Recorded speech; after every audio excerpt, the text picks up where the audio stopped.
Hello everyone, myself Muskan Sharma and I welcome you to Easy Nursing Lectures. Hope you all are doing fine. आज की video में हम discuss करने वाले हैं हेपेटाइटिस के साइन एंड सिम्टम्स के बारे में और क्या हेपेटाइटिस के फेसेस होते हैं उनके बारे में डिस्कस करेंगे।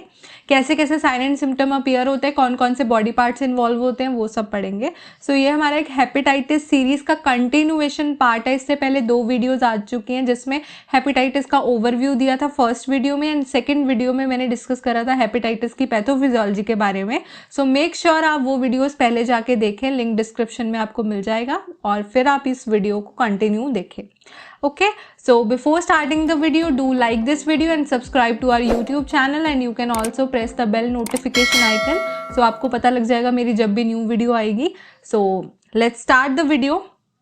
बेसिकली हमने पढ़ा था कि एक सेल कैसे डैमेज होता है, ठीक है, लिवर में। तो ऐसे ही लिवर के अंदर काफ़ी सारे सेल्स प्रेजेंट होते हैं जब वो डैमेज होते हैं, ठीक है। हिपेटोसाइट्स हमारे डैमेज होंगे तो यहाँ से निकालेंगे इंटरल्यूकिन्स। तो इंटरल्यूकिन जैसे 1 निकलेगा, इंटरल्यूकिन हमारा 6 निकलेगा और हमारा ट्यूमर नेक्रोटिक फैक्टर हो गया जैसे कि गामा, ये निकलेंगे। तो ये सारे क्या करेंगे, ब्लड सर्कुलेशन में एंटर होंगे। कहाँ एंटर होंगे? हमारी ब्लड सर्कुलेशन में एंटर होंगे।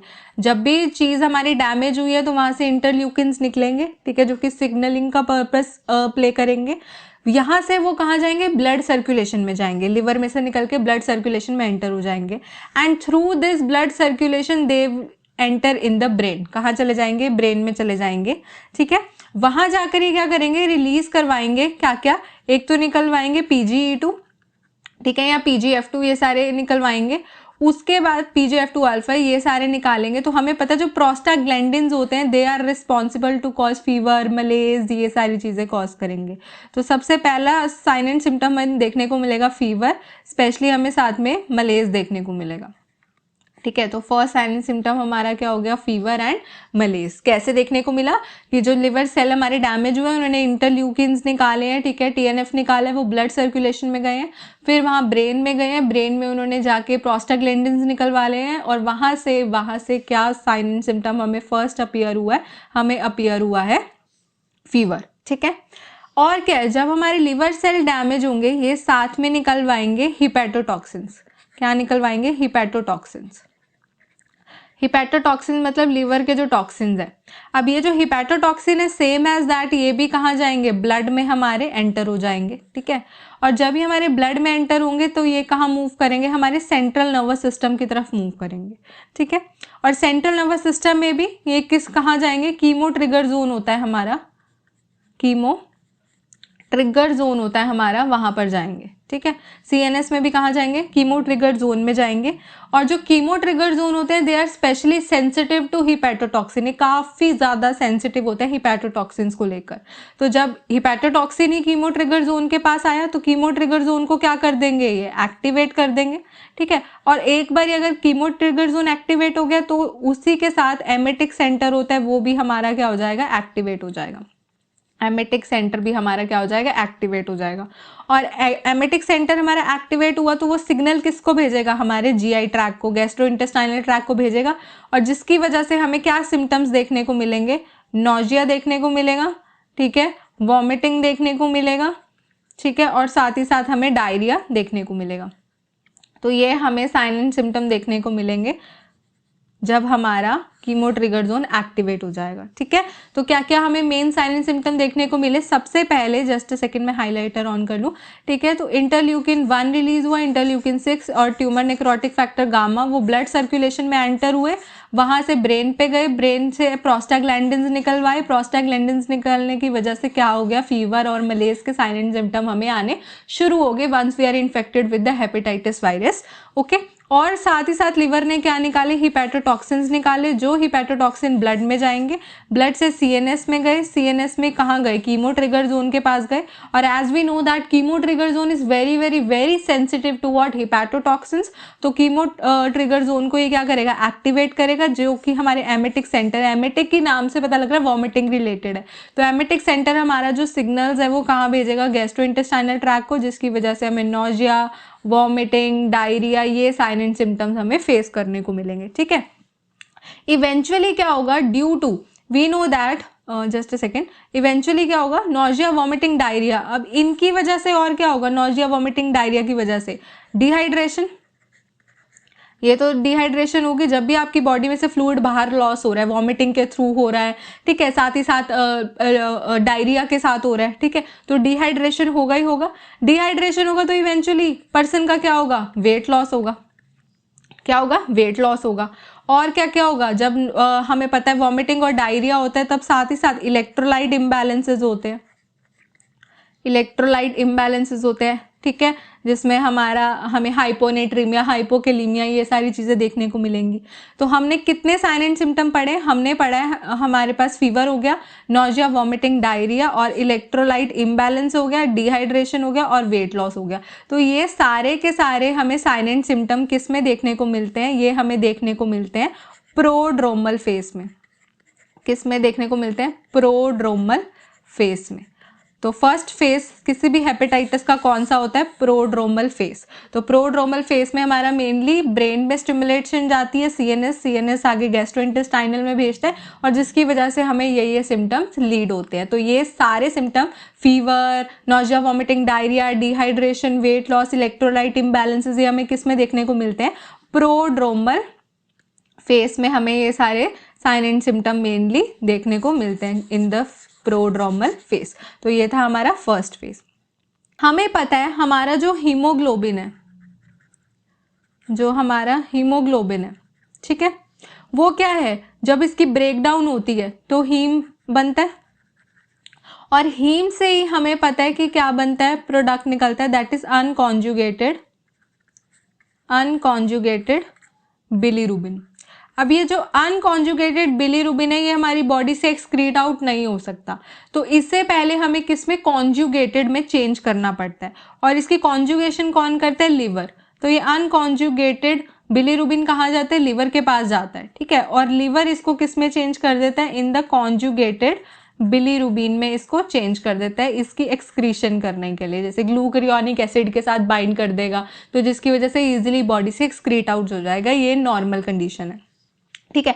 बट अब हमें पता है कि क्या हो गया है, हमारा लिवर ढंग से काम नहीं कर रहा, लिवर सेल हमारे डैमेज हो गए, ठीक है।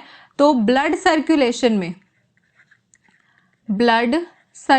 में क्या होगा, हमारा अनकॉन्जुगेटेड बिलीरुबिन का लेवल ज़्यादा होगा, दैट मीन्स अनकॉन्जुगेटेड बिलीरुबिन बढ़ गया, ठीक है, क्योंकि क्या होगा, लिवर साइड ढंग से काम कर रहे हैं या इनकी कन्वर्जन ढंग से होगी नहीं, तो जो हमारा अनकॉन्जुगेटेड बिलीरुबिन है उसका लेवल बढ़ जाएगा, साथ ही साथ कॉन्जुगेटेड बिलीरुबिन का लेवल भी बढ़ जाएगा, ठीक है, वो होगा। साथ ही साथ बाइल सॉल्ट्स हैं, जो हमारे बाइल पिगमेंट्स हैं, उनका भी लेवल हमारा क्या हो जाएगा, बढ़ जाएगा।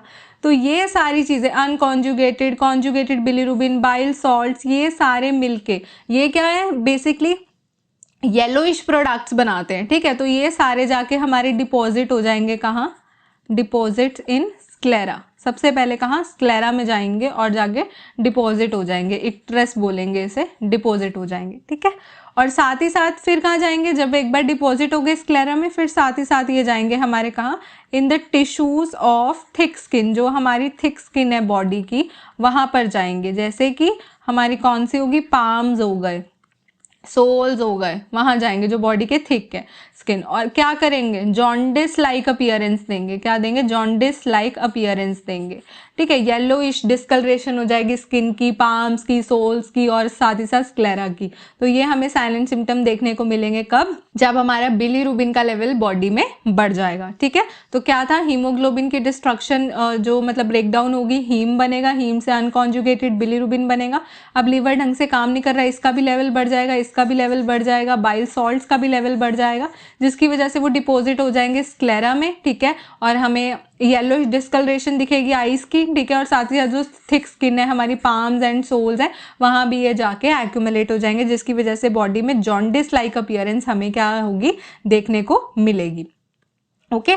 किडनीज हमारा क्या करती है, नॉर्मली हमारा जो कॉन्जुगेटेड बिलीरुबिन है उसको क्या कराती है, एक्सक्रीट आउट करवाती है, उसे निकाल देती है हमारी बॉडी में से, क्योंकि अनकॉन्जुगेटेड निकल नहीं पाता, तो उसे पहले हमने लिवर कॉन्जुगेटेड में करता है, फिर ये कॉन्जुगेटेड हमारा किडनी में जाता है और किडनी इसको इजीली एक्सक्रीट आउट कर देती है, ठीक है। और अब हमने पीछे ही देखा था कि जो कॉन्जुगेटेड बिलीरुबिन का लेवल क्या हो गया, ज़्यादा हो गया, तो दैट इज़ वाई यूरिन में भी क्या इसकी एक्सक्रीशन ज़्यादा हो जाएगी। अब ये क्या येलोइश डिस्कलरेशन देगा, तो जिसकी वजह से हमें क्या आएगा, बहुत ज़्यादा निकलने की वजह से हमें क्या दिखेगा, इसका डार्क यूरिन अपीयरेंस दिखेगी। क्या दिखेगी हमें, डार्क यूरिन अपीयरेंस, की यूरिन काफ़ी ज़्यादा डार्क आने लग जाएगा, ठीक है, due to presence of more conjugated bilirubin in urine. Okay, फिर क्या है, अब हमें पता है जब लिवर ढंग से काम नहीं कर रहा, लीवर का काम क्या होता है, बाइल प्रोडक्शन का, अब लीवर ढंग से काम कर नहीं रहा है, तो जो बाइल की प्रोडक्शन है, बाइल जूस है हमारा, उसकी प्रोडक्शन है वो कम हो जाएगी, ठीक है। अब क्या है, यूजुअली क्या होता था, बाइल जब बनता था तो वो हमारे कहाँ जाता था, हमारे जीआई ट्रैक में जाता था, और वहाँ पे क्या होता था, ये यूरोबिलिनोजन, स्टर्कोबिलिन, इनमें हमारा कन्वर्ट हो जाता था। और ये जो स्टर्कोबिलिन वगैरह थे, ये हमें क्या प्रोवाइड करते थे, जो फीसिस होती थी उसको येलो कलर प्रोवाइड करते थे, क्या, येलो कलर या ओडोर प्रोवाइड करते थे, ठीक है। तो अब बाइल जब बनना कम हो गया तो लेस ब्रेकडाउन होगी यूरोबिलिनोजन की, तो स्टर्कोबिलिन भी कम बनेगा, हेंस जिसकी वजह से क्या आएंगे, क्ले कलर्ड स्टूल्स आएंगे। क्या होगा, क्ले कलर्ड स्टूल्स आएंगे, क्योंकि येलोइश कलरेशन किसकी वजह से हो जाती थी, स्टर्कोबिलिन की वजह से। स्टर्कोबिलिन कहाँ से आता था, बाइल से आता था, तो जब अब बाइल कम बन रहा है तो इवेंचुअली क्या होगा, क्ले कलर्ड स्टूल्स हमें देखने को मिलेंगे। ओके, और साथ में क्या होगा, जस्ट अ सेकेंड, और साथ में हमारे जो लिवर का साइज है, अब लिवर ओवर फंक्शन करेगा या लिवर ढंग से काम नहीं कर रहा है, टॉक्सिन्स वगैरह बना रहा है, तो लिवर का साइज बढ़ जाएगा, ठीक है, जिसे हम क्या बोलते हैं, हिपैटोमीगैली। क्या बोलते हैं, हिपैटोमीगैली, ठीक है, लिवर के साइज का बढ़ना इज नोन एज हिपैटोमीगैली। और हिपैटोमीगैली की वजह से जब लिवर का साइज बढ़ जाएगा तो right upper quadrant pain start हो जाएगी, क्योंकि लिवर हमारे कहाँ सिचुएटेड होता है, राइट अपर क्वाड्रेंट में सिचुएटेड होता है, तो वहाँ पे पेन शुरू हो जाएगी, ठीक है। और भी जो हमारे लिवर के एंजाइम्स हैं, जैसे AST हो गया, ठीक है, ALT हो गया, इनके लेवल भी क्या है, बॉडी में बढ़ जाएंगे, ठीक है, काफ़ी ज़्यादा हो जाएंगे। और हमें पता है कि लिवर हमारा क्लॉटिंग फैक्टर्स बनाने में हेल्प करता है, तो क्लॉटिंग फैक्टर भी हमारे कम हो जाएंगे। जब एक बार हमारे क्लॉटिंग फैक्टर कम हो गए तो इवेंचुअली हमारा प्रोथ्रोम्बिन टाइम भी क्या है, बढ़ जाएगा, ठीक है, और हमारा INR, इंडियन नॉर्मलाइज रेशियो जो होगी हमारी, वो भी क्या हो जाएगी, बढ़ जाएगी, ठीक है। तो ये हमें ब्लड क्लॉट नहीं होगा, जिसकी वजह से bleeding time prolong, clotting time prolong, ये सारी चीज़ें हमें देखने को मिलेंगी। तो हमने क्या क्या देखा, एक तो हमने देखा कि सबसे पहले क्या हुआ था, ठीक है, डिपोजिशन हो गई थी स्क्लेरा में, जॉन्डिस लाइक हमें साइन एंड सिम्टम देखने को मिले थे, ओके। और साथ ही साथ क्या देखने को मिला, डार्क यूरिन अपीयरेंस दिखा, क्योंकि ज़्यादा हमारा क्या है, बिलीरुबिन निकल रहा है यूरिन में, ठीक है। क्ले कलर्ड स्टूल्स देखने को मिले, राइट अपर क्वाड्रेंट पेन देखने को मिली, हिपैटोमीगैली देखने को मिली, AST बढ़ा हुआ था, ALT बढ़ा हुआ था, ठीक है, क्लोटिंग फैक्टर कम हो गए, जिसकी वजह से प्रोथ्रोम्बिन टाइम बढ़ गया, INR बढ़ गया।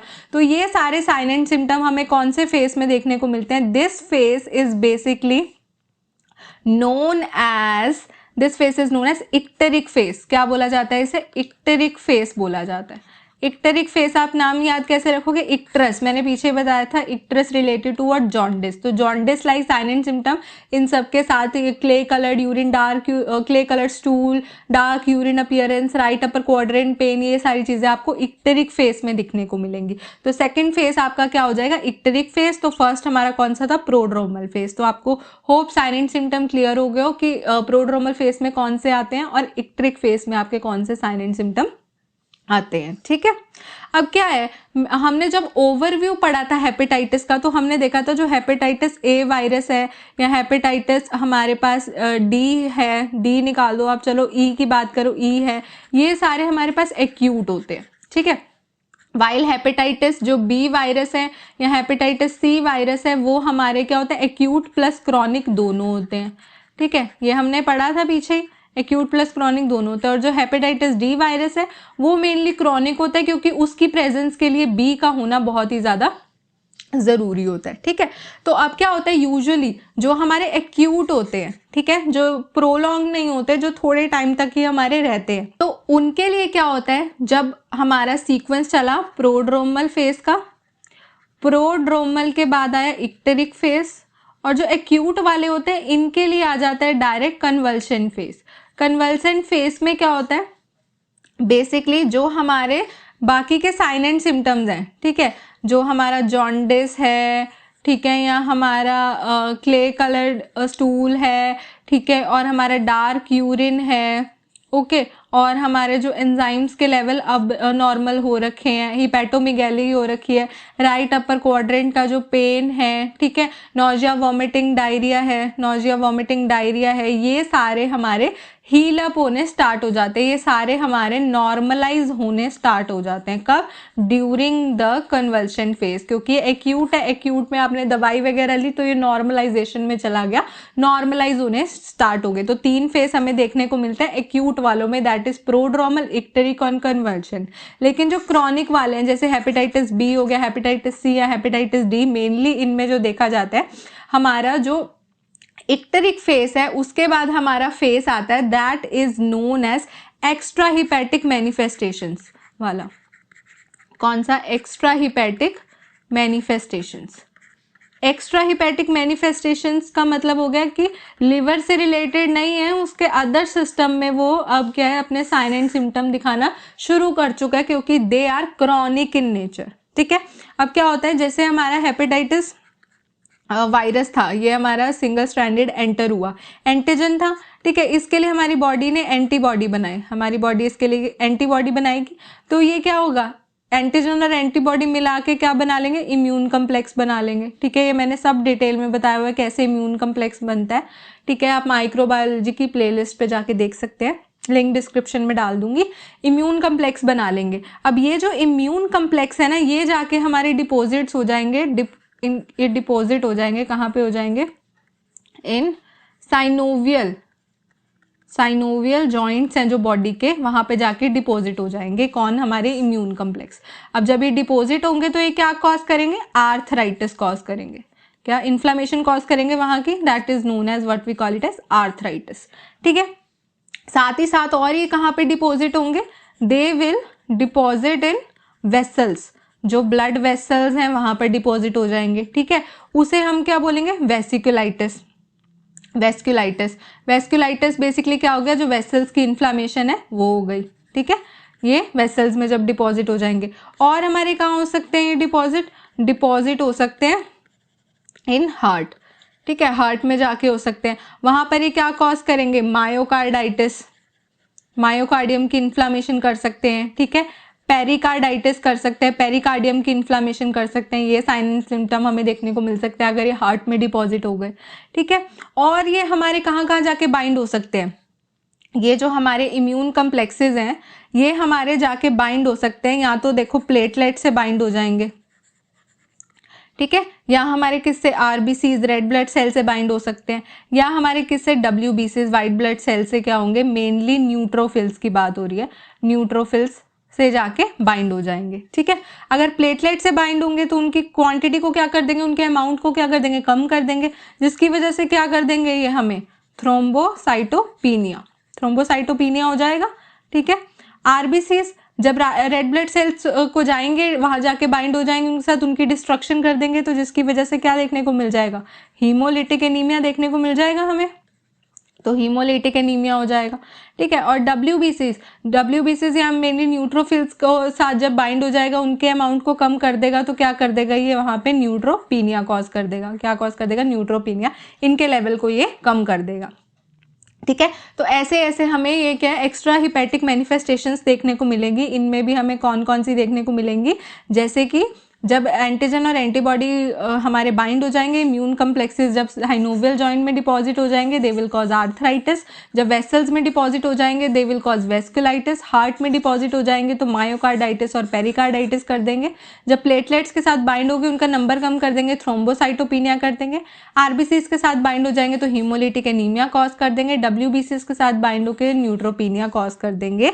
मेक श्योर आप एक चीज हमेशा याद रखो, that is very very very important, कि हमारा जो कभी भी इन्फेक्शन होती है, कभी भी क्या होती है, इन्फेक्शन होती है, तो क्या होता है, इन्फेक्शन के टाइम पे हमेशा WBCs का लेवल क्या होगा, ज्यादा होगा हमेशा, ठीक है, कभी भी इन्फेक्शन होगी तो वाइट ब्लड सेल्स ऑल इनका नंबर जो नॉर्मल होता है 4000 से 10,000 तक, इससे ज़्यादा हमें देखने को मिलेगा कोई भी इन्फेक्शन के केस में। तो सेम गोज विद हेपेटाइटिस। ये मैं समझना कि WBC का नंबर कम होगा, मेनली यहाँ पे सिर्फ न्यूट्रोफिल्स की बात करें, न्यूट्रोफिल्स का नंबर कम होकर न्यूट्रोपीनिया होगा। ओवरऑल जो WBCs बाकी हैं उन सबका लेवल इस इन्फेक्शन में बड़ा होगा। तो ये होगी हमारी एक्स्ट्रा हिपेटिक मैनिफेस्टेशन।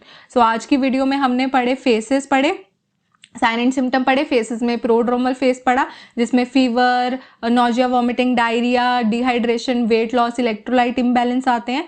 और हमारे पास फिर इक्ट्रस फेस जिसमें जॉन्डिस देखने को मिलता है, dark urine appearance, clay coloured stool, hepatomegaly, right upper quadrant pain और एंजाइम्स का लेवल इंक्रीज हो जाता है।